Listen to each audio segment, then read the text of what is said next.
In this video, we will learn how to download Google Sheet as a tab separated value means TSV.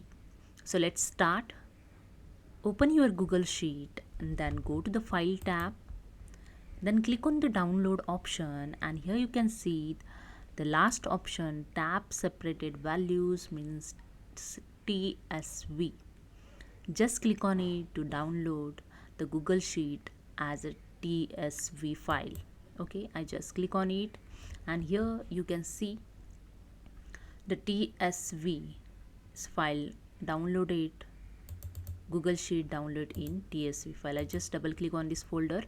You can see in download folder the sales data Google Sheet file downloaded in TSV.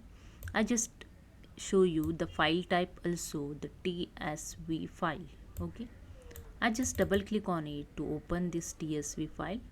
Here have some option to open this, so I select the notepad and click on the open this file. You can see the same data show here.